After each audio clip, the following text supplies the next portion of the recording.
Hello everyone. इस video में हम बात करने वाले हैं क्लास 10th में विज्ञान का चैप्टर नंबर 3 धातु एवं अधातु। हमने पिछले वीडियो में धातु एवं अधातुओं के रासायनिक गुणों में पहला गुण देख लिया था। इस वीडियो में जो दूसरा गुण है वहाँ से शुरुआत करेंगे, लेकिन उससे पहले हमने जो लास्ट लाइन पिछले वीडियोज़ में देखा था उसको रिवाइज़ कर लेते हैं, क्योंकि ये मैंने कंप्लीट नहीं कर पाया था। देखो यहाँ पे कह रहा है कि अधिकांश जो धातु के ऑक्साइड होते हैं वो जल में अघुलनशील होते हैं, यानी कि जल में नहीं घुल पाते, लेकिन इनमें से कुछ जो हैं वो जल में घुलकर क्षार प्रदान करते हैं, जैसे कि सोडियम ऑक्साइड और पोटेशियम ऑक्साइड। तो याद रखना है कि जो मैक्सिमम धातु हैं वो उनके ऑक्साइड जो हैं वो जल में नहीं घुलते हैं, लेकिन दो ऐसे हैं जैसे कि सोडियम ऑक्साइड और पोटेशियम ऑक्साइड, ये जल में घुलते हैं। तो घुलने के बाद ये क्या बनाते हैं, क्षार प्रदान करते हैं। जैसे हमने सोडियम ऑक्साइड ले लिया Na2O और इसको हमने जल में घोला, यानी कि H2O में घोला, तो ये हो गया 2NaOH, और ये क्या है, ये हमारा है क्षार। ठीक है, उसी प्रकार यहाँ पोटेशियम ऑक्साइड है यानी कि K2O है, इसको भी हमने जल में घोला तो ये पोटेशियम हाइड्रोक्साइड यानी कि KOH बन गया, इसके दो मॉलिक्यूल्स बने हैं, और ये हमारा बैलेंस रिएक्शन है। ठीक है, बैलेंसिंग मैंने करना सिखाया है, इसलिए यहाँ पे नहीं सिखाऊंगा क्योंकि वीडियो काफ़ी लंबा हो जाएगा। अब देखो इसके अंदर थोड़ा सा पढ़ लेते हैं।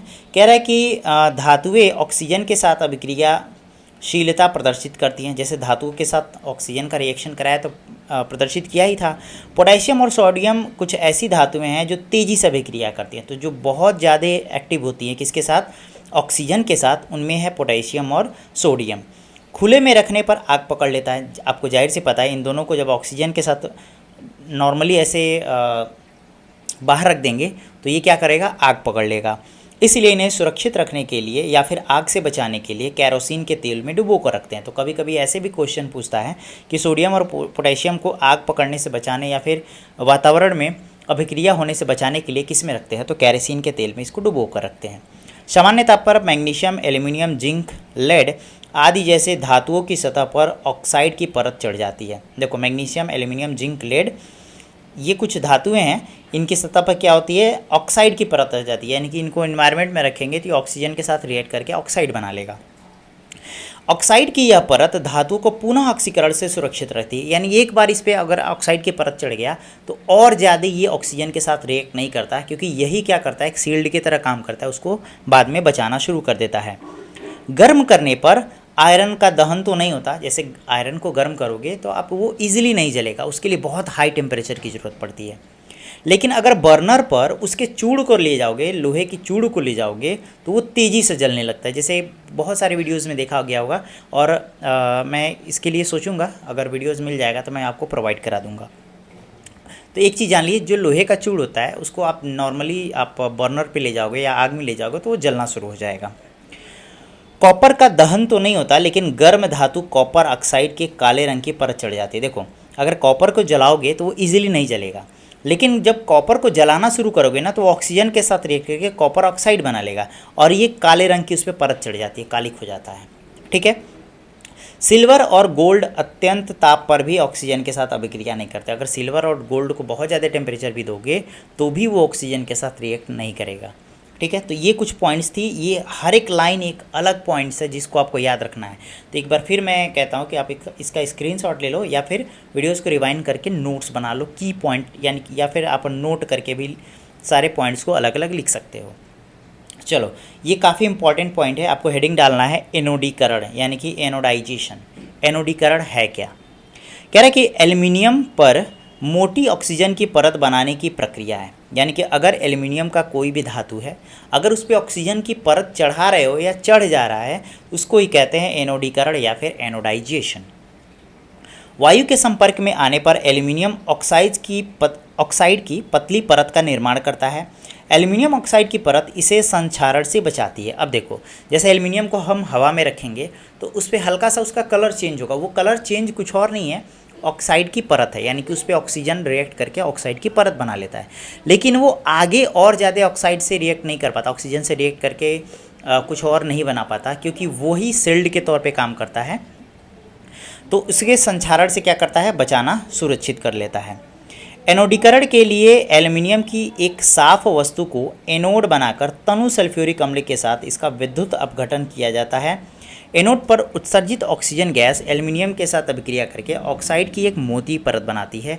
इस ऑक्साइड की परत को आसानी से रगड़कर एल्युमिनियम को आकर्षित वस्तुएं बनाई जा सकती है। अब देखो कह रहा है कि अगर इसके एनोडीकरण से अगर बचाना है, ठीक है, तो इसको साफ करके पहले सल्फ्यूरिक अम्ल में इसको डुबो दो और उसमें विद्युत प्रवाहित कर दो। तो एक तरीके से विद्युत का अपघटन हम लोग उसमें कर रहे हैं, ठीक है। एनोड पर उत्सर्जित ऑक्सीजन, यानी कि जो एनोड वाला हिस्सा है उस पर ऑक्सीजन आएगा, यानी कि एनोड यानी कि प्लस वाला जो हिस्सा है उस पर ऑक्सीजन आ जाएगा और एल्युमिनियम के साथ ये अभिक्रिया करके ऑक्साइड की परत बना लेगी। उस पर एल्युमिनियम के ऊपर क्या हो जाएगा, ऑक्साइड की परत आ जाएगी।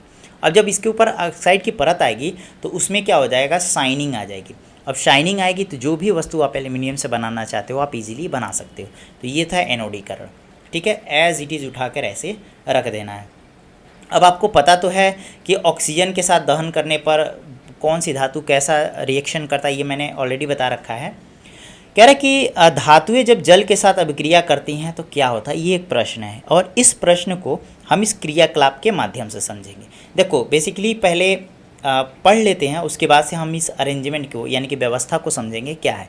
देखो चित्र में कह रहा है कि धातु पर भाप की अभिक्रिया, यानी कि कोई भी धातु है अगर उसको आग से गुजारते हैं यानी कि भाप से गुजारते हैं तो उसमें क्या होता है, इसको हम लोग समझना है। इसमें सावधानी बरतनी है क्योंकि ये बहुत ज़्यादा हाईली फ्लेमेबल होता है, इसलिए दुर्घटना हो सकती है, इसलिए इसमें बहुत ज़्यादा सावधानी बरतने की ज़रूरत है। आप खुद से मत करिएगा। क्रियाकलाप में शिक्षक के सहयोग की आवश्यकता है। क्रियाकलाप 3.9 की तरह जो भी धातु के नमूने लिए हैं वही धातु के नमूने को इसमें इस्तेमाल करना है।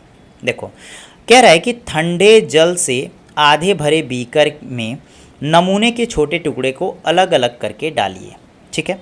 कौन सी धातु ठंडे जल से अभिक्रिया करती है ये पता लगाना है और ठंडे पानी के साथ अभिक्रियाशीलता के आधार पर इन्हें आरोही या अवरोही क्रम में व्यवस्थित करना है। यानी करना ये है कि ठंडे जल से आधा भरा बीकर है, उसमें हम जो भी धातु लेंगे अलग अलग टुकड़े अलग अलग टेस्टिंग करने के लिए रखेंगे, ठीक है। और फिर ठंडी जल के साथ इसकी अभिक्रिया कराएंगे, जो देखेंगे जो धातु अभिक्रिया कर रही है उसको नोट कर लेंगे। फिर कह रहा है कि अभिक्रियाशीलता के आधार पर यानी कि ठंडे पानी से जो भी धातु अभिक्रियाशीलता किया है या नहीं किया है उसको आरोही क्रम में व्यवस्थित कर लेना। इतना समझ में आ गया। क्या कोई धातु जल में आग उत्पन्न करती है ये भी बताना है कि कौन सी धातु है जो जल में डूबोए हैं तो आग पकड़ लिया है। थोड़ी देर बाद क्या कोई धातु जल में तैरने लगता है, इसको भी बताना है कि जल में डुबोने पर क्या कोई धातु ऐसा है जो जल में तैर रहा है। जो धातु ठंडे जल के साथ अभिक्रिया नहीं करती उन्हें ऐसे बीकर में डालिए जो गर्म जल के आधे भरे हुए हैं, यानी कि जो ठंडा से नहीं हो रहा है अभिक्रिया उसको गर्म पानी में डाल के चेक करना है कि क्या अब अभिक्रिया हो रही है। जो धातु गर्म जल के साथ अभिक्रिया नहीं करती उसके लिए चित्र 3.3 की तरह उपकरण व्यवस्थित कीजिए। 3.3 आगे डिस्कस कर लिया था, खैर यहाँ उतना ज़रूरी नहीं है इस चीज़ की। कह रहा है कि कौन सी धातु भाप के साथ भी अभिक्रिया नहीं करती। अब ये भी बताना है कि गर्म जल के साथ जो अभिक्रिया नहीं किया कौन सा है जो भाप के साथ किया या फिर भाप के साथ नहीं किया। जल के साथ अभिक्रियाशीलता के आधार पर धातुओं को आरोही या अवरोही क्रम में व्यवस्थित करिए। अब देखो इसमें जल के साथ कौन सा अभिक्रियाशील है कौन सा नहीं है उसको भी क्या करना है, अवरोही क्रम में, यानी कि ऊपर से ज़्यादा से कम के तरफ में जाना है, ठीक है। आप चित्र समझ लीजिए। यहाँ पे हमारा नली है, क्वाथ नली है और इसमें हमने जल से भीगे हुए कांच के तंतु को इसमें डाला है, ठीक है। इसको धीरे धीरे बर्नर से गर्म कर रहे हैं और इसी में क्या किया है हमने, धातु रखा है, ठीक है। अब ये धातु ही गर्म होने के बाद से धीरे धीरे आगे जाएगा और इस पानी में या फिर जो भी चीज़ें बताई गई थी इस चित्र में उस लिक्विड को यहाँ रखा गया है और उसके बाद से हमको देखना है कि कौन सी गैस निकल रही है या फिर कौन सी अभिक्रिया हो रही है। तो ये एक तरीके से अरेंजमेंट है, ठीक है। इस अरेंजमेंट में नीचे आप देखोगे कि जब हम अलग अलग धातुओं को ठंडे पानी में डालें तो कैसी अभिक्रिया हुई है। पहले सोडियम को चेक करते हैं। तो आपको ये पहले भी मैंने बता रखा है कि सोडियम को अगर हम नॉर्मली वातावरण में या फिर पानी में रखते हैं तो बहुत तेज़ी से अभिक्रिया करती है। तो ठंडे पानी के साथ बहुत तेज़ी से ये क्या करेगा, प्रतिक्रिया देना शुरू कर देगा। परिणाम क्या होगा, हाइड्रोजन गैस उत्पन्न होगी और इतनी अधिक गर्मी निकलेगी कि हाइड्रोजन में आग लग जाएगी, ठीक है। तैरने के बारे में बात करते हैं तो सोडियम पानी से हल्का होता है और जो भी चीज़ पानी से हल्का होता है वो पानी की सतह पे क्या करेगा, तैरने लगेगा। तो ये पॉइंट याद रखना है कि कोई भी धातु अगर पानी से हल्की है तो वो पानी पर तैरेगी, यानी कि जिस चीज़ में तैराना है तो उसका जो डेंसिटी है वो ज़्यादा होना चाहिए और जो नहीं तैर रहा है वो हल्का होना चाहिए। इसके लिए रासायनिक अभिक्रिया क्या दोगे, तो हमने सोडियम को वाटर के साथ रखा तो यानी OH बन गया और उसके साथ हाइड्रोजन गैस रिलीज हुई। यही हाइड्रोजन क्या करेगा, बर्न हो जाएगा यानी आग पकड़ लेगा। मैग्नीशियम के साथ देख लेते हैं। इसको जब ठंडे पानी में रखते हैं तो प्रतिक्रिया नहीं करता है। ध्यान देना, मैग्नीशियम वाटर ठंडे पानी के साथ प्रतिक्रिया नहीं करता है। परिणाम क्या है, तो कोई स्पष्ट, जब रिएक्शन ही नहीं किया तो प्रतिक्रिया ही नहीं आएगी। ठीक है, अब जिंक, एल्यूमिनियम, लोहा, कॉपर और लेड यानी कि सीसा के बारे में देख लेते हैं। तो ये भी ठंडे पानी के साथ कोई भी प्रतिक्रिया नहीं करती है। सिर्फ प्रतिक्रिया कौन कर रहा है, सोडियम कर रहा है, आग पकड़ ले रहा है और पानी में इजीली तैर रहा है। ठीक है, तो इसमें 3 प्रश्न हो गए। पहला तो कौन सा अभिक्रिया किया, ठंडे पानी के साथ कौन किया, क्या परिणाम हुआ और कौन पानी में तैर रहा है, तो सिर्फ सोडियम इसका आंसर है। आगे चलते हैं, अब गर्म पानी वाला हमारा जो प्रश्न था उसको देख लेते हैं। कह रहा है कि मैग्नीशियम को अगर गर्म पानी के साथ प्रतिक्रिया कराते हैं तो ये गर्म पानी के साथ प्रतिक्रिया करना स्टार्ट कर देता है, लेकिन वो धीरे धीरे होता है। ठीक है, और मैग्नीशियम हाइड्रोक्साइड और हाइड्रोजन गैस बनाता है। तो जैसे यहाँ मैग्नीशियम रखा हमने पानी के साथ, यानी ये गर्म पानी है, ध्यान देना ये जो वाटर है ना ये गर्म है, तो ये क्या बनाएगा, मैग्नीशियम हाइड्रोक्साइड बनाएगा और साथ ही साथ हाइड्रोजन गैस रिलीज होगी।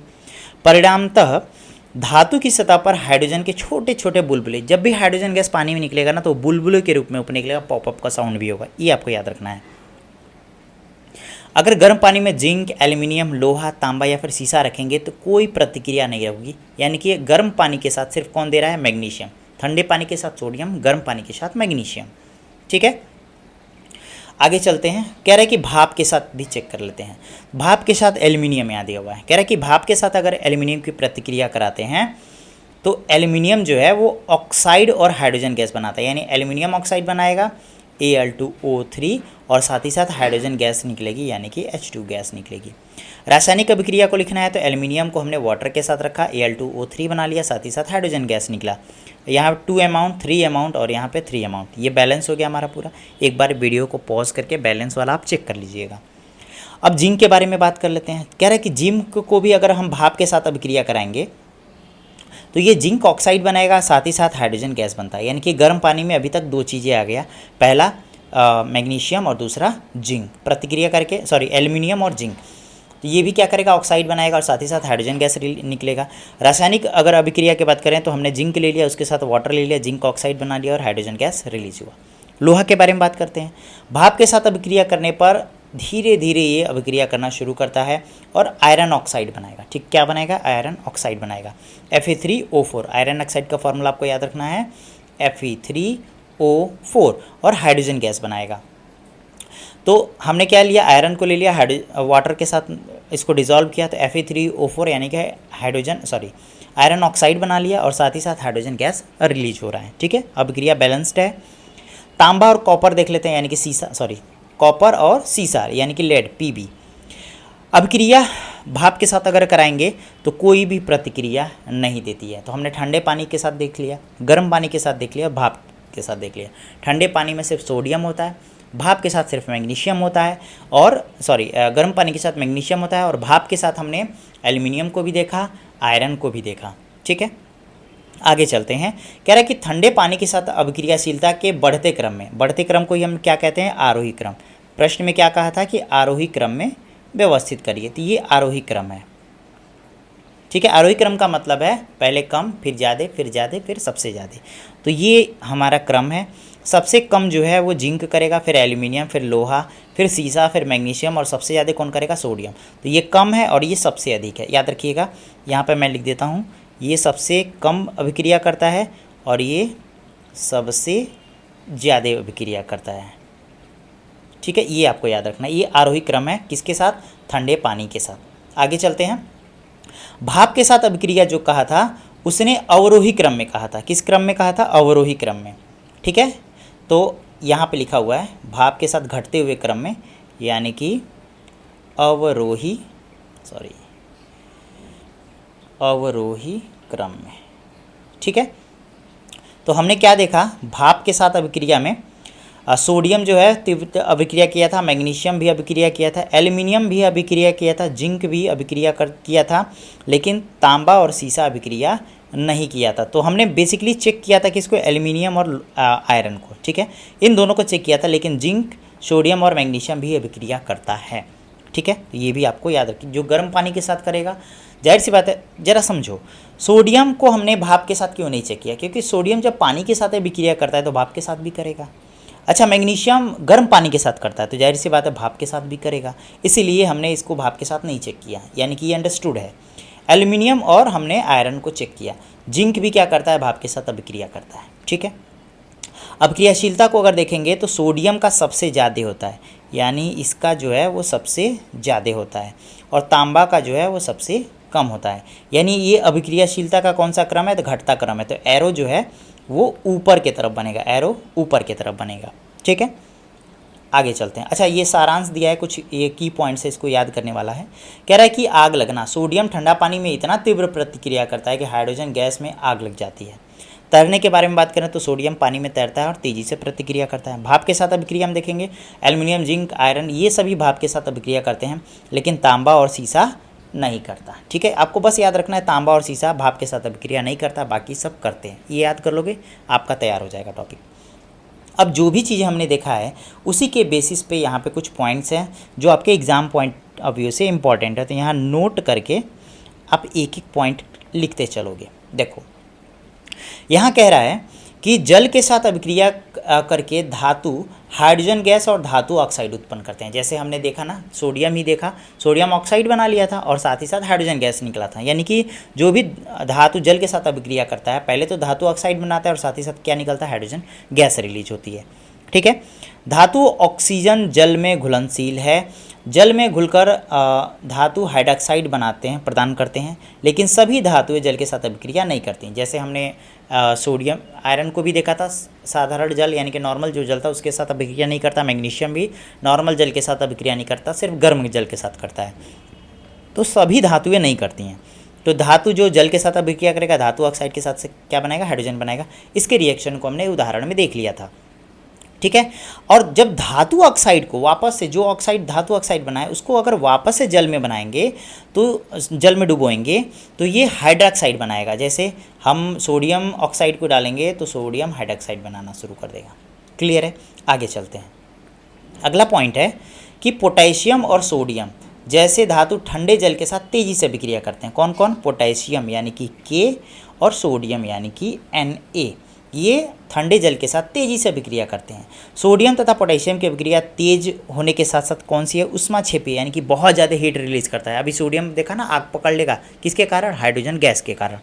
तो ये उष्माक्षेपी अभिक्रिया है। इससे उत्सर्जित हाइड्रोजन तत्काल प्रज्वलित हो जाता है, यानी कि जल जाता है। इसके लिए अभिक्रिया क्या दोगे? हमने पोटेशियम ले लिया है, वाटर के साथ डाला, क्या बन गया? पोटेशियम हाइड्रोक्साइड बन गया और साथ ही साथ हाइड्रोजन गैस निकला। और इसमें ये कौन सी अभिक्रिया है? उष्माक्षेपी अभिक्रिया, क्योंकि बहुत ज़्यादा इस पर हीट रिलीज होगी। ऐसे ही सोडियम का भी हमने देखा था, वाटर के साथ डाला तो सोडियम हाइड्रोक्साइड बनाएगा, साथ ही साथ हाइड्रोजन गैस होगा। यही हाइड्रोजन जलने के कारण इससे क्या होगा? ऊष्मा निकलेगी, यानी कि ये उष्माक्षेपी अभिक्रिया है।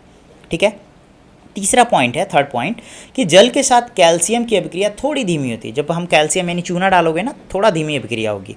यह उत्सर्जित ऊर्जा हाइड्रोजन के प्रज्वलन के होने से पर्याप्त नहीं होती। ठीक है, हाइड्रोजन के प्रज्वलन के होने से पर्याप्त नहीं होती। क्यों?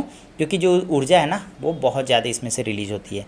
ठीक है, तो कैल्शियम को हाइड्रोजन वाटर के साथ डाला तो कैल्शियम ऑक्साइड बना लिया और साथ ही साथ हाइड्रोजन गैस रिलीज हुआ। अभिक्रिया में उत्पन्न हाइड्रोजन गैस बुलबुले कैल्शियम धातु की सतह पर चिपक जाते हैं। जो भी इसमें से हाइड्रोजन निकला है ना वो कैल्शियम की सतह पर जाके चिपक जाएगा। कैल्शियम तैरना प्रारंभ कर देगा। तो ये भी ये पॉइंट याद रखना है कि कैल्शियम को अगर हम वाटर में डिजॉल्व करते हैं तो कैल्शियम भी तैरता है। सोडियम भी तैरा था, कैल्शियम भी तैरेगा। क्यों? क्योंकि ये सोडियम हाइड्रोजन के जो बुलबुले हैं ना वो जाके कैल्शियम पे चिपक जाते हैं। ये आपको बताना पड़ेगा, एक्सप्लेनेशन में लिखना पड़ेगा कि कैल्शियम में जाके बुलबुले चिपक जाते हैं, कैल्शियम तैरना प्रारंभ कर देता है। मैग्नीशियम, अब ये चौथा पॉइंट है, कह रहा है कि मैग्नीशियम शीतल जल के साथ अभिक्रिया नहीं करता। शीतल यानी कि ठंडा जल, परंतु गर्म जल के साथ अभिक्रिया करता है। ये मैंने अभी एग्जाम्पल में बताया, जो क्रियाकलाप है उसका एक्सप्लेनेशन मैंने देखा था उसमें बताया था। मैग्नीशियम हाइड्रोक्साइड एवं हाइड्रोजन गैस उत्पन्न करता है। कब? जब गर्म जल के साथ अभिक्रिया कराते हैं तब। हाइड्रोजन गैस के बुलबुले मैग्नीशियम धातु की सतह पर चिपक जाते हैं, अतः यह भी तैरना प्रारंभ कर देता है। यानी कि जो हमने मैग्नीशियम वाटर में डाला था, क्या बनाया था? मैग्नीशियम ऑक्साइड बनाया था और साथ ही साथ हाइड्रोजन गैस निकला था। यही हाइड्रोजन जो है मैग्नीशियम के सतह पर चिपक जाता है और ये भी क्या कर देता है? तैरना प्रारंभ कर देता है। ठीक है, एल्यूमिनियम, आयरन, जिंक जैसी धातुएं न तो शीतल जल के साथ अभिक्रिया करती हैं ना ही गर्म जल के साथ अभिक्रिया करती हैं। ये सिर्फ आयरन जो है वो भाप के साथ अभिक्रिया करता है, ठीक है, ये आपको याद रखना है। एल्यूमिनियम भी भाप के साथ करता है और जिंक भी भाप के साथ करता है, लेकिन गर्म जल और ठंडे जल के साथ अभिक्रिया नहीं करती। ये पॉइंट्स आपको याद रखने ही रखने हैं। भाप के साथ अभिक्रिया करके ये क्या बनाता है, धातु के ऑक्साइड और हाइड्रोजन गैस बनता है। तो ये एग्जाम्पल, ये जो हमने रिएक्शन है ये ऊपर यहाँ पे देख लिया था, ये देख लो आप, ये देखो, ये हमने जिंक का डाला था, एल्यूमिनियम का भी डाला था और आयरन का भी डाला है, ठीक है। तो भाप के साथ खैर इसको बताने की ज़रूरत नहीं है, और ना हो तो आप देख लो, एल्यूमिनियम को वाटर के साथ डाला, एल्यूमिनियम ऑक्साइड बनाया, हाइड्रोजन गैस, आयरन को वाटर के साथ डाला तो आयरन ऑक्साइड बनाया और हाइड्रोजन गैस।